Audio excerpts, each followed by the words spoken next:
ভোরের দিকে ঘুম ভাঙে লাবিবার। উঠে বিছানায় তানভীরকে না দেখে জানালা দিয়ে উকি দিয়ে মন খারাপ করে ফেলে। এত সকালে উঠেও দেখা পায় না মানুষটার। ফোন খুঁজে হাতে নিয়ে লক খুলে দেখে 9:11 AM টাইম। সময় দেখে নিজের কপালে নিজের চড়াতে ইচ্ছা করে। এই গরমকালেও শীতকালের মতো আবহাওয়া হওয়ায় একদমই বেলা বোঝা যায় না। ঘুম তো ভাঙেই না। ভাগ্যিস ভালো একটা শ্বশুর বাড়ি পেয়েছিল, নয়তো জীবন হয়ে যেত তেনা তেনা। শুধু কি ভালো শ্বশুর বাড়ি? কিছুক্ষণ চুপ থেকে জোর গলায় বলে উঠল, হাব্বিটা অনেক ভালো। বকে ঠিক আছে। বকা খাওয়ার মতো কাজ করলে তো বকবেই। কিন্তু আফসোস একটা সকালেও জনাবের মুখটা দেখতে পারি না। ঘুম কমাতে হবে। এত কেন ঘুমাই আমি? ওদিকে তানভীর আছে নূপুরের বাসায়। সাথে রাজীব, আখি, মুইন ও তার ফ্যামিলি সবাই। আনিস মানতে নারাজ এই প্রস্তাব। যেখানে তার বড় জামাই কোটিপতি, সেখানে মধ্যবিত্ত পরিবারে ছোট মেয়ের বিবাহ কিভাবে দিবে সে? বড় মেয়ের তুলনায় ছোট মেয়েই বা কম কিসে? সুশীল মলিয়ম ও চাঁদবদন চেহারা দেখে বলিউডের হিরো তাকিয়ে থাকবে আনিসের ধারণা। সেখানে এই পাত্র কোম্পানি চাকুরিজীবী, যেখানে বড় জামাই বেশ কয়েক কোম্পানির মালিক। বেশ কয়েকদিন ধরেই ঘটক সহ মুইনের ফ্যামিলি উঠে পড়ে লেগেছে। সাথে রাজীব ও মতো দিয়ে দিয়েছে। তানভীর বড় মুখ করে এই প্রস্তাব এনেছে। এদিকে নূপুরের সাথে কথা বলেও জেনে নেয় এই বিয়েতে তার আপত্তি নেই। সব দিক বিবেচনা করে আনিস একবার ভাবে বিয়েতে রাজি হবে, আবার আরেকবার ভাবে নায়ের থেকে ভালো জামাই সে ডিজার্ভ করে। এদিক ওদিক করতে করতে বড় চাপ পড়ে যায়। ফাইনালি কাল রাতে রাজীবকে একবার বলেছে সে রাজি, কিন্তু সকালেই মতো পাল্টে দেয়। রাজীব তানভীরকে ডেকে এনে অনেক বুঝানোর পর আবার রাজি করাতে সক্ষম হয়।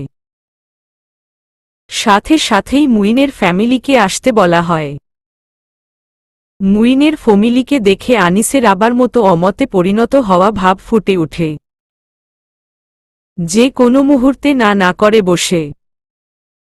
তানভীর কাজীর কাছে ফোন দিয়ে আসতে বলে। সবার আগে কাবিনটা সেরে নেওয়া উচিত। রাতে বাবার হ্যাঁ শব্দ শুনে নূপুর যে পরিমাণ খুশি হয়েছিল, সকালে না শব্দ শুনে সেই পরিমাণ ভেঙে পড়ে। বুক চিরে কান্না চলে আসে, কিন্তু এই কান্না কাউকে দেখাতে পারে না। বুক চিরে কান্নাটা মা বাবার সামনে এলেই সব শেষ হয়ে যাবে, যেটুকুনি আশা বেঁচে আছে। সকালে রাজীব তানভীরকে দেখে অসহায় চোখে নিজের অবস্থাটার জানান দিয়েছে। সেই অবস্থা বুঝতে ন্যানো সেকেন্ডও লাগেনি রাজীব তানভীরের। কারণ তারা দুজনেই সেইম পরিস্থিতি ভোগ করে এসেছে। ভালোবাসার মানুষটিকে হারিয়ে ফেলার ভয় যে কতটা মারাত্মক তা হয়তো প্রত্যেক প্রেমিক প্রেমিকারই বোধ রয়েছে। পাকা কথা বলতে এসেছে মুইনের পরিবার সাথে মুইনও। সেই অনুযায়ী মেয়েকে আংটি তো পরিয়েই যাবে। ঘরে বসে রেডি হচ্ছিল নূপুর।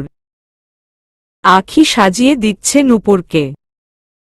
টেনশনে বিভোর শুকনো মুখটা দেখে একদমই ভালো লাগছে না আখির। কিছুক্ষণ পর পর বুক কেঁপে উঠছে নূপুরের। ভেতরের চাপা কান্না বেরিয়ে আসতে চাইছে। শেষমেশ না পেরে দুফোঁটা চোখের জল বের করে বলে, আপু, মুইনকে না বিয়ে করতে পারলে আমাকে অন্য কোথাও রেখে আসিস, যেখানে আমি ভালো থাকব। কেউ আমাকে বিয়ে করার জন্য বলতে পারবে না। কেউ বলবে না মেয়েটা অবিবাহিত। কেউ বলবে না বয়স হয়ে গেছে অথচ বিয়ে করেনি, অপয়া মেয়ে কথাকার।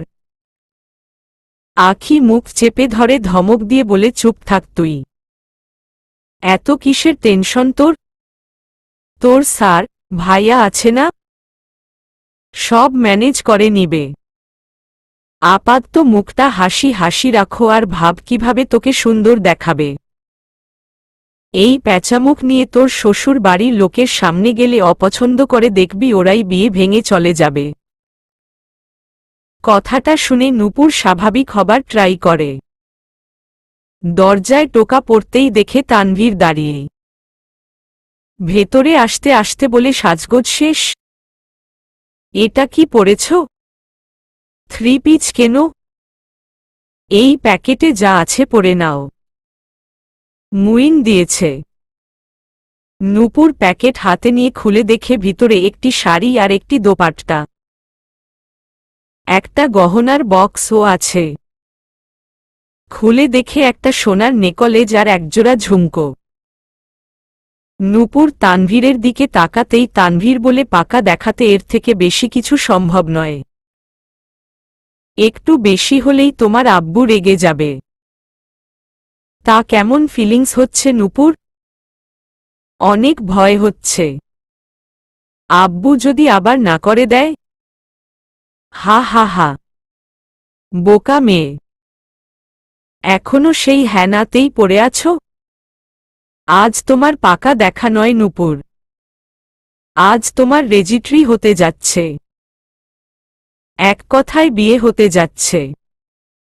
ফিলিংসটা সেই দিকেই ঘুরিয়ে নাও। নূপুরের চোখ জলে টলমল করে উঠে। ঠোঁটের কোণে হাসির রেখা খেলে। অবিশ্বাসের স্বরে বলে সত্যি? তানভীরের হাসি দেখে সিউর হয়ে বলে আপনি আমার ভাই হলে একটু জড়িয়ে ধরতাম। এখনো ধরতে পারতাম। কিন্তু ধরব না। আপনার মালকিং এর পারমিশন নেই। এই বুদ্ধিটা কিন্তু আমার সেই বোকা সোকা দুষ্টু পুতুল বউটাই দিয়েছে। কোথায় ও? আসেনি কেন এখনো? ফোন দেই? তোমার ফোনের অপেক্ষাতেই আছে। নূপুর ফোন দিতেই লাবিবা রিসিভ করে হ্যালো বলতেই নূপুর বলে জানু এখনো আসিসনি কেন? রেডি হয়ে এক্ষুনি বের হ। তাড়াতাড়ি চলে আয় আমার বাসায়। আধা ঘন্টা 2 মিনিট 33 সেকেন্ড থেকে তোর বাসাতেই আমি। আমার রুমে এলি না কেন? আমি এখন কিচেনে। আন্টি গুঁড়ো দুধ দিয়ে চমচম বানাতে দিয়েছে আমাকে। হারামি দ্বারা আসতেছি আমি। আমাকে ছাড়াই একা একা খাচ্ছিস। তুই বিয়ের কনে। তোর এসব খাওয়া যাবে না। ড্রেস নষ্ট করে ফেলবি। ফোন রাখো। IMBG টু ইটিং গুঁড়ো দুধ। ধরা পড়বি তুই দেখিস।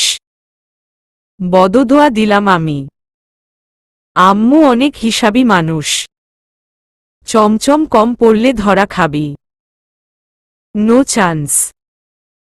আন্টি ক্যান দিয়েছে একটা আমি আরেকটা পেরে নিয়েছি। নূপুর ফোন রেখে তানভীরের দিক তাকিয়ে বলে আপনার পুতুল বউ আস্ত একটা বিড়াল। তানভীর হেসে চলে যেতেই নূপুর রেডি হতে থাকে। লাবিবার রান্নার কাজে হেল্প করা শেষ হলে নূপুরের রুমে এসে নূপুরকে আপাদমস্তক দেখে নেয় একবার। গোলাপি শাড়ি কুচি করে পরা, কানে গলায় সোনার গহনা, হাত ভর্তি চুড়ি, কালজ কালো চোখ, পিঠে ছাড়া চুল সব মিলিয়ে অমায়িক লাগছে। নূপুর লাবিবাকে দেখেই জানু বলে জড়িয়ে ধরতে যায়। লাবিবা এক লাফে পিছিয়ে পড়ে। শাড়ি ধরে বলে দেখেছিস কত নোংরা? দেখে নে। না দেখেই তো বুকাবুকি করতে যাচ্ছিলি। এগুলো তো গুঁড়া দুধ। কেউ শুনে ফেলবে চুপ থাক। গোছল করে আসছি আমি। লাবিবা ব্যাগ থেকে শাড়ি বের করে বাথরুমে চলে যায়। ফিরে এসে শাড়িটা ঠিকঠাক করে হালকা সাজে। এরপর নূপুরের সামনে এসে বলে জানু আয় বুকাবুকি করি। দুজন দুজনের উপর ঝাঁপিয়ে পড়ে। এমনভাবে ধরে যেন একজন আরেকজনের মধ্যে ঢুকে পড়বে। মিনিটের পর মিনিট চলে যায় তাদের ছাড়াছাড়ির না নেই। মাঝখানে রাজীব নূপুরকে ডাকতে এসে বসে বসে এদেরকেই দেখছে। ছাড়ার নাম নেই দেখে বলে উঠে তোদের হাগাহাগি শেষ হলে এবার কি রুম থেকে বের হতে পারবি? নূপুর লাবিবা ছেড়ে দাঁড়ায়। রাজি বায় বলে চলে যায়। লাবিবা ব্যাগ থেকে একজোড়া বালা বের করে নূপুরের হাতে পরিয়ে দিয়ে বলে তোর বিয়ের গিফট। ড্রয়িং রুমে তুমুল কথা কাটাকাটি হচ্ছে। আনিসুর কিছুতেই মানবে না এটা। বড় মেয়ের বিয়ে চুপি চুপি হয়েছে দেখে ছোট মেয়েরই বিয়েও এইভাবে চুপি চুপিই হবে নাকি? অসম্ভব। ইতিমধ্যে কয়েকজন আত্মীয়ও চলে এসেছে। আখি খবর দিয়েছে সবাইকে। ইসমাইলও এসেছে। তারপর সবাই মিলে বুঝালো আনিসকে। এখন শুধু কাবিনটাই হচ্ছে আর তো কিছু হচ্ছে না। তারপর না হয় বড় করে অনুষ্ঠান করে মেয়ে তুলে দেওয়া যাবে। মেয়ে তো নিয়ে যাচ্ছে না, শুধু রেজিস্ট্রি করিয়ে এখানেই রেখে যাবে। তারপর দু পরিবার মিলে একজোট হয়ে দিন তারিখ ঠিক করে ঘটা করে বিয়ে দেওয়া যাবে। দরজায় দাঁড়িয়ে নূপুর সব শুনছিল। অবশেষে আনিস রাজি হলে নূপুরকে ভিতরে এনে বসানো হয় সোফায় মুইনের পাশে। লাবিবা দৌড়ে রুম থেকে দোপাট্টাটি এনে নূপুরের মাথায় দিয়ে দেয়। রেজিস্ট্রি সহ কাজী বিয়েটাও পড়িয়ে দেয়। পুরোপুরি স্বামী স্ত্রী তারা এখন। সবার বুকের উপর দিয়ে বয়ে চলা ঝড়টা ধপ করে শেষ হয়ে গেল। মুইনের পরিবার নতুন বউকে বাড়ি নিয়ে যাওয়ার কথাটা তোলার সাহস মাত্র পেলেন না। কিন্তু মনে মনে খুব করে চাইলেন। মুইন কি পারবে এক মুহূর্ত এবার নূপুরকে ছেড়ে থাকতে? ভেবেই কেঁপে উঠে মুইন। এতদিন তো নিজেকে মানানো গেছে নূপুর তার নয় বলে বলে, কিন্তু এখন যে নূপুর তার, নিজের জিনিসটাকে কিভাবে ফেলে থাকবে সে? নূপুরের দিকে তাকিয়ে বুকে হাত দিয়ে একমনে এটিই ভাবছে সে। অবশেষে যাওয়ার আগ মুহূর্তে তানভীর আনিসের কাছে একটা প্রস্তাব রাখে। আঙ্কেল, একটি অবদার ছিল। ওরা দুজন কি একটু একান্তে কয়েক মিনিট কথা বলতে পারবে যদি অনুমতি দেন? আনিস আর কি অনুমতি দিবে? মেয়ের সাথে মেয়ের জামাই কথা বলবে, এখানে তার অনুমতির প্রয়োজন নেই বললেই চলে। এখন তাদের বিয়ে হয়ে গেছে। জামাই যদি থাকতে চায় তাতেও খুশি আনিস। নূপুরের রুমে নিয়ে যাও বলে বেয়াই বেইনির সাথে কথা বলতে লাগল। তানভীর রুমের সামনে মুইনকে এনে রেখে চলে যায়। মুইন দরজা ঠেলে ভিতরে ঢুকে দেখে নূপুর খাটের উপর বসে আয়নার দিকে তাকিয়ে নিজেকে দেখছে। মুইনকে দেখে উঠে দাঁড়িয়ে পড়ে। মুইন এগিয়ে এসে সামনে দাঁড়ায় নূপুরের। নূপুর নিচের দিকে তাকিয়ে ফ্লোরের টাইলস দেখছে। দুই পকেটে হাত দিয়ে গোটা কয়েকটা কালো গোলাপ বের করে একসাথে করে নূপুরের দিকে এগিয়ে দিয়ে ডাকে বউ। চমকে তাকায় নূপুর। গোলাপগুলো নূপুরের হাতে গুজে দিয়ে বলে, একগুচ্ছ কালো গোলাপের অভিনন্দন তোমাকে আমার জীবনে আসার জন্য। অনেক সুন্দর লাগছে তোমাকে। শাড়ি গহনাটা আমিই কিনেছি। পছন্দ হয়েছে তোমার? হু, ধন্যবাদ। আমার পেটের কোমরের মাথার নূপুর, তাই তো? স্মিত হেসে একটা হাত টেনে বুকের উপর চেপে ধরে বলে, উহু, ধন্যবাদ আমার ভালোবাসার বুকের নূপুর। দেখতে দেখতে লাস্ট ইয়ারের ক্লাস শুরু হয়। এতদিন লাবিবার জন্য তানভীরকে ভার্সিটি থেকে বাসা এতদূর কষ্ট করে যাতায়াত করতে হয়েছে। বাড়ির লোক নতুন বউকে আসতে দিতে চায়নি। এখন তারা চাইলেও রাখতে পারবে না। লাবিবাকে সাথে নিয়ে রওনা হয় তানভীর। এতদিন পর ভার্সিটির দেখা মিলবে বলে খুবই খুশি। তানভীর চুপচাপ লাবিবার হাসি মুখ দেখে যায়। লাবিবা তানভীরের বুকে মাথা রেখে ঘাড় উঁচিয়ে তানভীরের গালের খোঁচা খোঁচা দাড়ি নিয়ে খেলতে থাকে। তানভীর ড্রাইভ করতে করতে বারবার লাবিবার চোখে চোখ রাখে। লাবিবা মুখ উঁচিয়ে গালে চুমুও দিয়ে দেয়। ঠোঁটের কোণে দুষ্টুমির হাসি রেখা ফুটিয়ে তোলে। তানভীর চোখে চোখ রেখে বলে, অ্যাক্সিডেন্ট হলে তখন কাকে চুমু দিবে? সামনের দিকে তাকাও আর চুপটি করে বসে থাকো। লাবিবা কিছু না বলে গলা জড়িয়ে ঘাড়ে মাথা রেখে চুপটি করে থাকে। ভার্সিটির এরিয়াতে ঢুকেই তানভীর জিজ্ঞাসা করে, হোস্টেলে উঠবে তো নাকি কোয়ার্টারে? হোস্টেলে ম্যারিডদের তো থাকতে দেয় না। কিভাবে থাকবো তাহলে? প্রিন্সিপালের অনারে থাকবে। প্রিন্সিপালকে সাথে নিয়ে এক বিছানায় থাকতে পারবো তো? যদি সেই ব্যবস্থা করে দেন তাহলে থাকতে পারি। আপনি কোয়ার্টারে থাকতে পারেন, এক রুমে এক বিছানায়, কেউ মানা করবে না। আমি তো আপনার পাওয়ার দেখতে চাইছি। চলেন হোস্টেলেই থাকি দুজন, একটা রুম নিয়ে নেন। গাড়ি থামিয়ে লাবিবার দিকে ঘুরে বসে তানভীর। চোখ উঁচিয়ে বলে, হোস্টেলের রুম নিব নাকি হোটেলের? কোনটা? লাবিবা লজ্জায় টমেটো হয়ে সামনের দিকে মুখ করে সোজা হয়ে বসে। তানভীর হা হা করে হেসে ফেলে।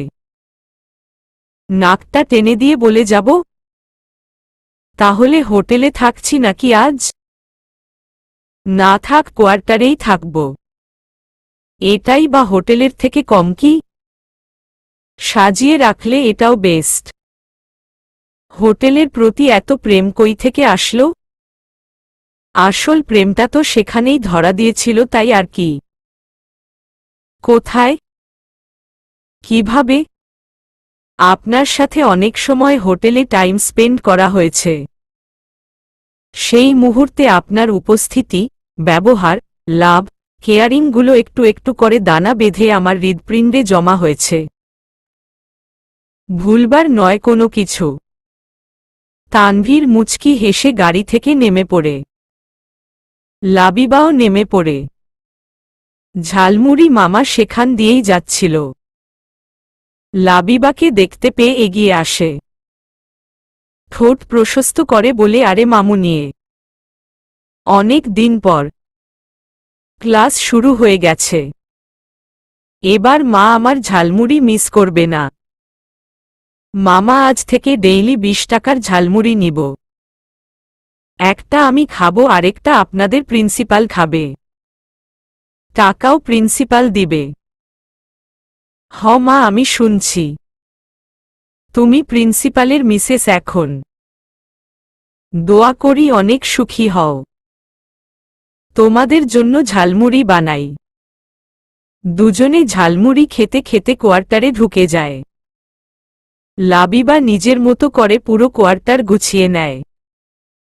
তানভীর অবশ্য বাইরে যায় খাবার আনার জন্য। পরদিন থেকে শুরু হয় রেগুলার ক্লাস আর ডিউটিস। লাবিবা রেডি হয়ে গুটি গুটি পায়ে ভার্সিটির দ্বারগোড়ায় এসে দাঁড়ায়। সিঁড়ি দিয়ে উপরে উঠতেই একে একে অনেকেই লাবিবাকে দেখে হাসি মুখে সালাম দিয়ে জিজ্ঞাসা করে, ম্যাডাম কেমন আছেন? ম্যাডাম অনেকদিন পর দেখলাম। ম্যাডাম ট্রিট কিন্তু বাকি ছিল। ম্যাডাম কোয়ার্টারে থেকে আসলেন নাকি? ব্লা ব্লা ব্লা। কোনোমতে লাবিবা পা ঠেলে ঠুলে ক্লাসরুমে এসে থামে। ব্রেঞ্চের উপর থম করে বসে পড়ে।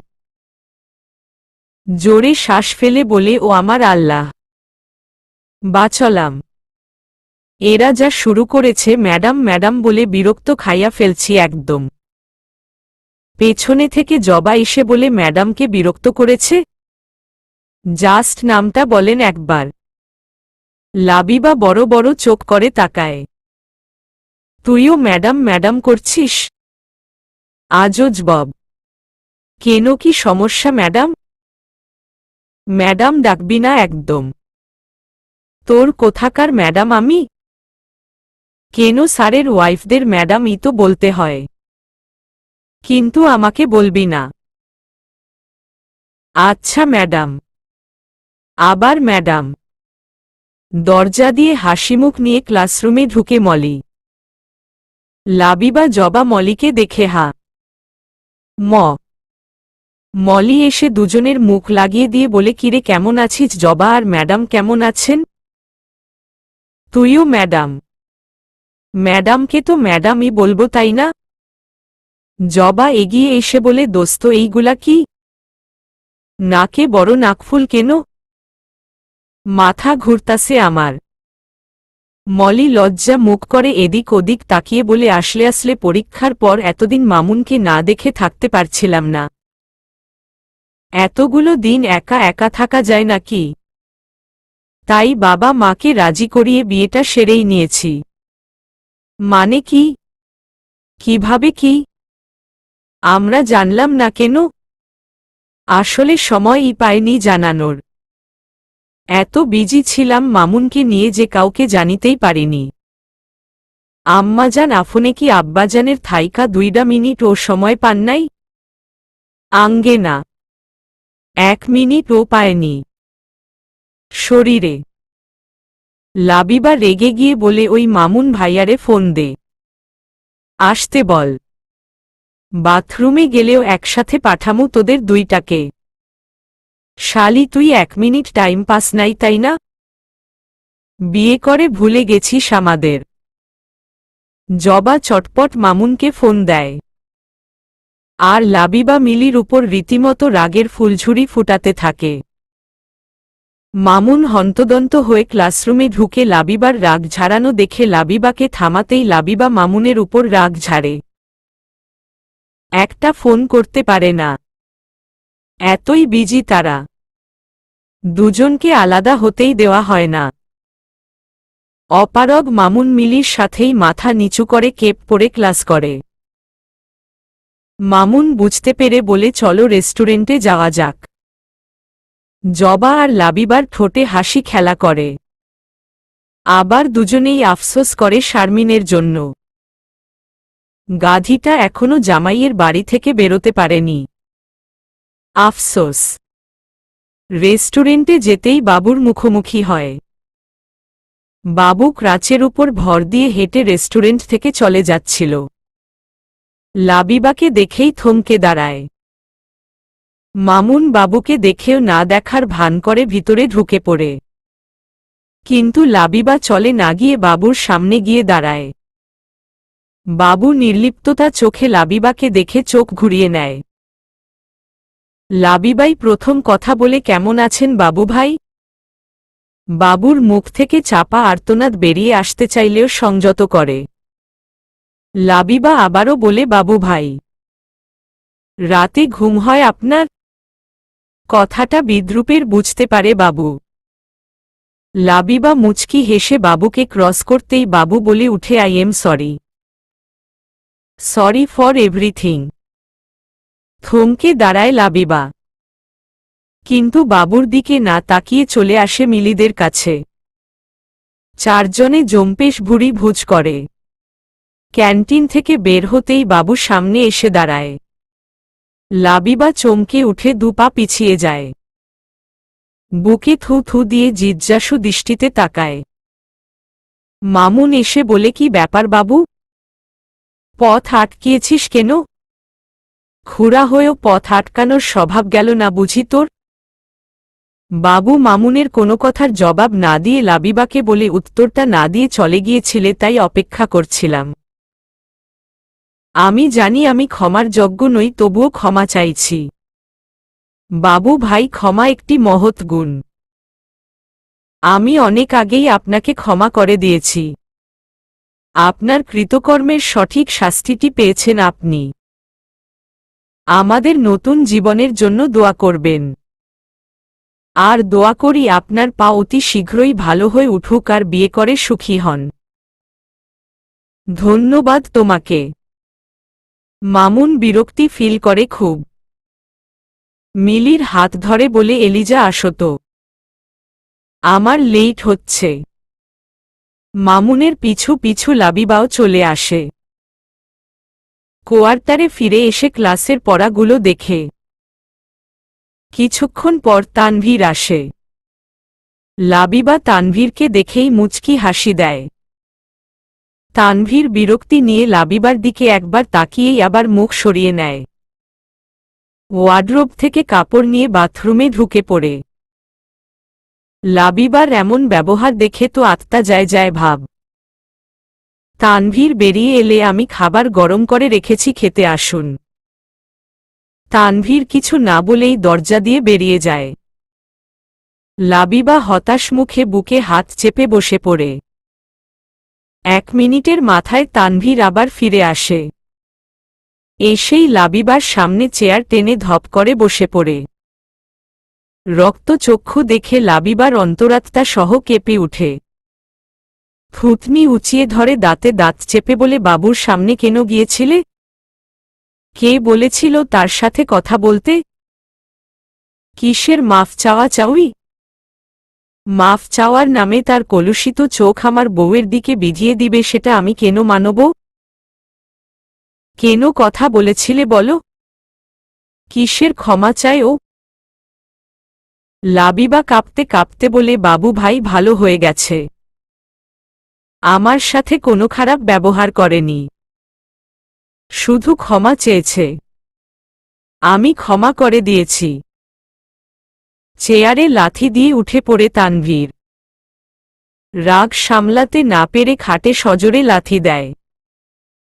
লাবিবার পা ঝোলানো ছিল বলে পা একটু লাগার সাথে সাথে চিৎকার করে বিছানায় উঠে বসে। মাথার চুলগুলো হাত দিয়ে এলোমেলো করে পকেট থেকে ফোন বের করে সামনে ধরে বলে, যদি ক্ষমা চাইতেন যেত তাহলে এই ভিডিওটা লিংকটা আমাকে কেন পাঠালো?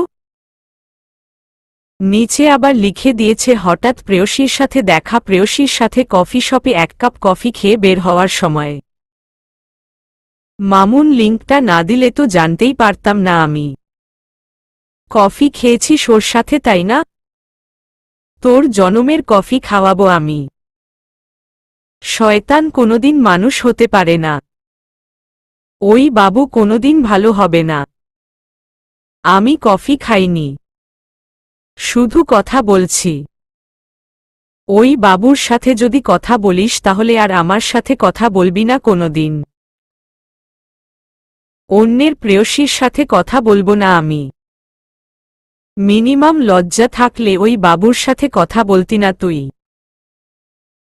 নিলজ্জ কথাকার। এখন কত ভেজাল করতে হবে আমার সোশ্যাল মিডিয়া থেকে এই ভিডিও ডিলিট দেওয়ার জন্য। রাগে গজ গজ করতে করতে তানভীর চলে যায়। লাবিবা সেখানে বসেই কষ্টের জল বের করে দেয় চোখ থেকে। রাতে হাতে 1 ব্যাগ বাজার নিয়ে কোয়ার্টারে ফিরে তানভীর। লাবিবাকে কয়েকবার ডাকার পর ও সাড়া পায় না। কিচেনে বাজার রেখে বেডরুমে এসে দেখে কম্বল মোড়া দিয়ে লাবিবা ঘুমোচ্ছে। এই গরমে কম্বল মোড়া দেওয়াতে ভয় পেয়ে যায় তানভীর।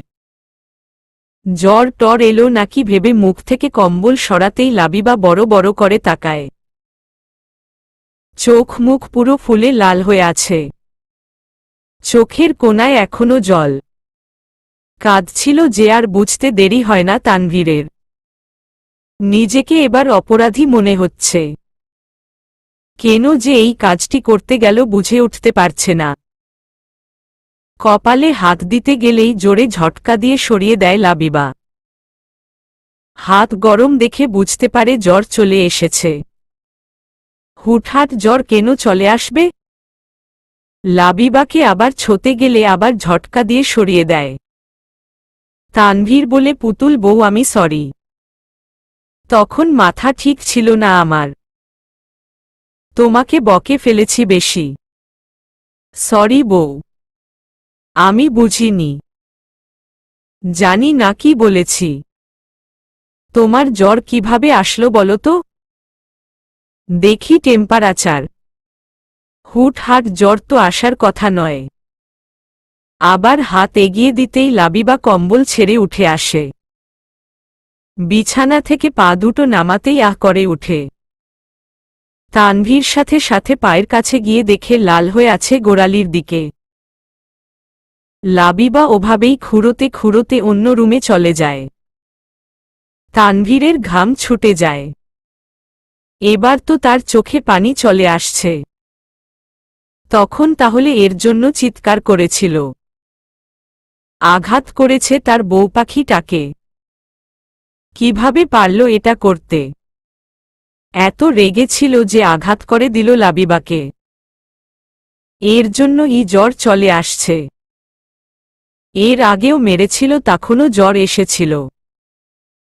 লাস্টবার যখন চর দিয়েছিল ভয়, তখনই ঔষধ খাইয়ে দিয়েছিল যাতে জ্বর আসার আগেই চলে যায়। এবার কি হবে? লাবিবা তো কথাও বলছে না তার সাথে। উঠে গিয়ে বক্স থেকে ট্যাবলেট বের করে পানি নিয়ে লাবিবার কাছে চলে আসে। সামনে বসে এগিয়ে দিয়ে বলে, কলিজাটা আমি সরি, ট্যাবলেটটা খেয়ে নাও প্লিজ। লাবিবা ঘুরে বসে অন্যদিকে। তানভীর ঘুরে এসেই আবার বলে, জানটা আমার, প্লিজ খেয়ে নাও। আমি আর বকব না তোমাকে, একটুও হার্ট করব না। আমি সরি, আমি খাইয়ে দিচ্ছি। হা করো প্লিজ, প্লিজ সোনা বউটা আমার, হা করো। দেখো কত জ্বর গায়ে। হাতের দিকে একবার তাকিয়ে আবার চোখ ঘুরিয়ে নেয়। উবু হয়ে পায়ে মলম লাগায়। তানভীর ব্যস্ত হয়ে বলে, আমি লাগিয়ে দিচ্ছি। তুমি ট্যাবলেটটা খাও প্লিজ, দেন আমি লাগিয়ে দিচ্ছি। লাবিবা চুপচাপ পায়ে মলম লাগিয়ে উঠে যায়। তানভীর কি করবে ভেবে পায় না। বেকনিতে এসে মামুনের নাম্বারে কল দেয়। 2 বার রিং হওয়ার পর ফোন রিসিভ করে বলে, হ্যালো বোন, বলো। বাবু ভাই কি বেঁচে আছে? একটা জোরালো নিঃশ্বাস ছেড়ে বলে, হুম বেঁচে আছে, মরার মতো। একেবারে পঙ্গু হয়ে গেছে এবার। ও রাখছি বলেই ফোন কেটে দেয়। রুমে আসলে তানভীর আরও জোর করে, কিন্তু একটা কাজও হয় না। সারারাত জোরে কাতর লাবিবাকে দেখে দেখে কাটাতে হয়েছে। একটু কাছে পর্যন্ত ঘেঁষতে পারেনি। কাছে এলেই ধাক্কা দিয়ে সরিয়ে দেয়, না পারলে অন্য রুমে গিয়ে দরজা লক করে দেয়। মুখ তো একেবারে বন্ধটু শব্দ অবধি করে না। পরদিন ক্লাস শেষে বের হতে সময় মামুন সামনে দাঁড়ানো। লাবিবাকে বলে, আসো আমার সাথে। দুজনে গিয়ে বকুলতলায় বসে। মামুনি প্রথম কথা বলে, শরীর কেমন তোমার? জ্বর কমেছে? কমেছে। ঔষধ খেয়েছি। কথা বলছো না কেন স্যারের সাথে? স্যার কেমন পাগল তোমার জন্য জানো তো। কষ্ট দিচ্ছ কেন এইভাবে? ভিডিওটা কেন দিয়েছ? এর জন্য কত বকেছে আমায়, কথাও বলতে না করেছে। শোন এলিজা, আমি তোমার ভাই, তোমাকে নিয়ে গিয়েছি খাওয়াতে। সেখানে সামনে কেউ এলে তোমাকে আমি প্রোটেক্ট করব, কিন্তু সেইটা ভিডিও করে সোশ্যাল মিডিয়ায় আপলোড করবে, এটা তোমার হাজবেন্ডকে কি করে না জানিয়ে থাকি আমি বলো তো? তোমার সবকিছু উনার জানা প্রয়োজন। এই সব দেখলে মাথা এমনিতেই ঠিক থাকে না। তুমি তো অবুঝ নও, তাহলে শুধু শুধু কেন কষ্ট দিচ্ছ? উনার একটু কষ্ট পাওয়া উচিত। আমাকে কষ্ট দিলে তো কষ্ট পাবেই, তাই না? আমাকে কাল ঝালমুড়ি খাইতে দেয়নি, সেদিন মুখ ফুটে বললাম হোটেলে যাব, তাও নিয়ে যায়নি। আমাকে মুইন ভাইয়ের বাসায় যেতে দেয়নি। কাল আবার বলেছে আমি যাতে কথা না বলি। বাবু ভাইয়ের সাথে যখন আমি কথা বলেছি, তখন আর কোনোদিন উনার সাথে কথা বলবো না। এত কিছুর প্রতিশোধ একটা দিয়েই তুলছ? আলবাদ, মাথা ঘুরছে আমার। স্যার আপনার অনেক অপরাধ। আমার বোন শাস্তি দিচ্ছে আপনাকে। স্যার অফিস থেকে শুনতে পাবে না। জোরে চিল্লিয়ে বলতে হবে। আমি সবই শুনেছি, চিল্লানোর প্রয়োজন নেই। পিছু ঘাড় ঘোরাতেই দেখে তানভীর পকেটে হাত দিয়ে দাঁড়িয়ে আছে। সাথে সাথেই ঘাড় ঘুরিয়ে চোখ শক্ত করে বন্ধ করে সোজা টনটনে হয়ে বসে পড়ে। তানভীর পকেট থেকে হাত বের করে লাবিবার হাত ধরে এসো বলে গেইটের দিক হাঁটতে থাকে। ইশারায় মামুনকেও আসতে বলে। ঝালমুড়ি মামার কাছে গিয়ে বলে মামা ঝালমুড়ি বানান। মামা ঝালমুড়ি বানাতে থাকে। লাবিবা একবার বানানো দেখে তো একবার তানভীরের দিকে তাকায়। মামুন মিটি মিটি হাসছে। লাবিবা অবাক হয়ে বলে মামা আপনি তো লেবুই দিতে চান না, এখন এগুলো কি দিচ্ছেন? ঝালমুড়ি মামা হাসি দিয়ে বলে ব্রয়লার মুরগির কুচি কুচি করা কষা স্যুপ আর পাঙ্গাস মাছের তেলের মশলা। স্যার বলে দিয়েছিল এখন থেকে আপনারা এই ঝালমুড়ি খাবেন। মামা আপনার খরচ কত পড়বে জানেন তো? 10 টাকায় এত কিছু দিয়ে ঝালমুড়ি? ভাভাগো ভাবা যায় এগলা? 50 টাকা করে বিক্রি করছি তো। কি হো 10 টাকার ঝালমুড়ি 50 টাকা? এটা কেমন কথা? এত লাভ করতে আসছেন আপনি? ধমকে উঠে তানভীর। এক ধমকেই চুপ হয়ে যায়। মামুনকে বলে মলি কি চলে গেছে? না স্যার, আমার জন্য অপেক্ষা করছে, আসতে বলো, একসাথে ঝালমুড়ি খেয়ে যাক। মলি এলে ঝালমুড়ি নিয়ে চেয়ার টেনে বসে পড়ে সবাই। লাবিবা দু একবার মুখে দিয়েই ঝালমুড়ি মামার কাছে এসে বলে আল্লাহ মামা এত মজা করে কেমনে বানান আপনি? অসাধারণ, ইয়াম্মি ইয়াম্মি। আপনাকে 50 টাকার জায়গায় 100 টাকা দেওয়া উচিত। আমি যখন রোজগার করব তখন 100 টাকা করে খাব। এখন বুঝেন তো হাজবেন্ডের টাকার দরদ বেশি। দুষ্টু পুতুল নন স্টপ বকবকানি রেখে চেয়ারে বসে চুপটি করে খাও এসে। লাবিবা চুপচাপ এসে চেয়ারে বসে খেতে থাকে। তানভীর বলে রাগ কমেছে? আজ থেকে এই ঝালমুড়িটাই খাবে তুমি। এইটা খাওয়ানোর জন্য কাল না করেছিলাম। উত্তরে লাবিবা মুচকি হাসে। রাতে ডিনারের পর তানভীর বলে চলো ছাদে যাই। আজ তো আকাশে চাঁদ নেই। আমার ঘুম পাচ্ছে। চলো তো। হাত ধরে টেনেই ছাদে নিয়ে আসে। তারা ভরা আকাশের দিকে তাকিয়ে বলে চাঁদ নেই তো। আজকে কি আমরা তারা গুনব? আমি যদি বেশি গুনি তাহলে আমাকে কি দিবেন? একগুচ্ছ কালো গোলাপের অসীম ভালোবাসা। লাবিবা তানভীরের দিকে তাকিয়ে মুচকি হেসে বুকের উপর পিঠ লাগিয়ে দাঁড়ায়। পেছনে থেকে হাত সামনে এনে ধরতেই লাবিবা আনন্দে ব্ল্যাক রোজ বলে চিৎকার করে ফুলের তোড়া হাতে নেয়। তানভীরের গালে টুপ করে চুমু খেয়ে নেয়। তানভীর দুহাতে পেছনে থেকে জড়িয়ে নিয়ে কাঁধে থুতনি রেখে বলে, আমার পুতুল বউ কি হ্যাপি? অনেক মাছ ভুরি ভুরি। So sweet. সমাপ্ত।